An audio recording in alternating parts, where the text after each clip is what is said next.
It was the golden age of roller coasters.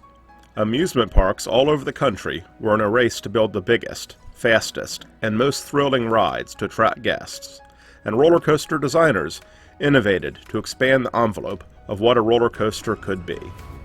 It was a great time to be a coaster enthusiast. But unfortunately, all great things come to an end, and the start of the Great Depression ushered in a dark time for the amusement park industry. All around the world, parks were shuttered, coasters were torn down, and very few new coasters were built. After the end of the Second World War, life slowly began to return to normal, but roller coasters no longer captured the imagination of the American public the same way that they did during the Golden Age. While much of the amusement industry foundered in the post-war period, there were a few parks that managed to thrive during this time. One of these parks was Cincinnati's Coney Island.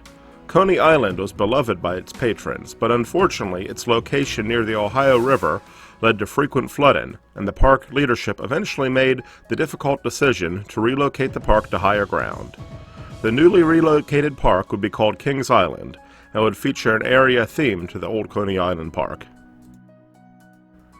The most popular ride at Coney Island was the Shooting Star, a classic out-and-back wooden roller coaster. The park leadership knew that if they were to capture the spirit of Coney Island at the new park, they would need to build a replacement for the Shooting Star. The challenge presented to the park was that it had been years since anyone had built a large-scale wooden roller coaster. The unfortunate state of the wooden roller coaster industry did not deter Kings Island, however. The park convinced legendary coaster designer John C. Allen to come out of retirement to design a star attraction for the new park. When Kings Island opened to the public in 1972, a massive white dueling coaster named the Racer towered over the Coney Island Midway. For the first time in years, theme park patrons were given the opportunity to experience a new wooden roller coaster. But would the Racer ignite the spirit of adventure in the hearts of its riders the way that its golden era predecessors did? Nobody knew if the park's risk in building a new coaster would pay off. The Racer was an immediate success. It drew huge lines and universal praise. Its designer, John C. Allen, was said to have considered to be his finest work. The Racer is featured on popular TV shows such as The Brady Bunch and The Partridge Family, and it put Kings Island into the national spotlight. Before long, other amusement parks took notice, and new roller coasters started appearing at parks all over the country. The race to build taller, faster, and longer was on, and the second golden age of the roller coaster had begun. The Racer's impact on the amusement industry goes far beyond jump-starting the roller coaster boom of the 1970s. The Racer pioneered modern coaster construction techniques and is the first coaster to have its track assembled at ground level and then raised into place. This technique is used on essentially all modern wooden coaster construction today. The Racer was also one of the first roller coasters to demonstrate the high-capacity throughput that was necessary for the new pay one price at the gate business model that was being pioneered by Kings Island in 1972. Without high-capacity rides like the Racer, this business model would simply not work, and we might still be handing in tickets for each ride on coasters today. In 1982, after the fiasco known as the Bat, Kings Island needed something new and exciting to attract guests. Once again, the Racer came through for the park.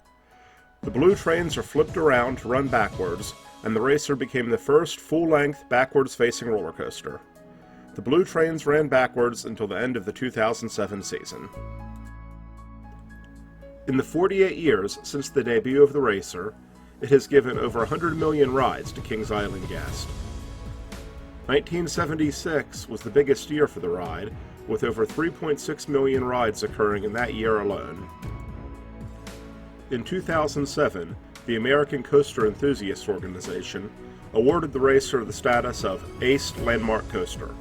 The Racer was one of the first coasters to receive this honor, and a plaque commemorating this status can be found near the entrance to the ride today.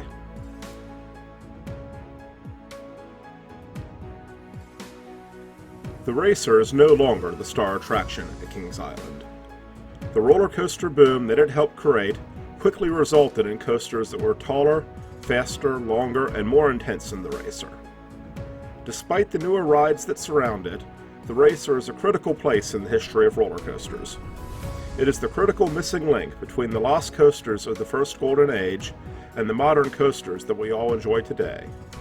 Orion, the B&M Gigacoaster that now towers over the Racer, never would have been built if it were not for the movement that began when the Racer gave its first ride.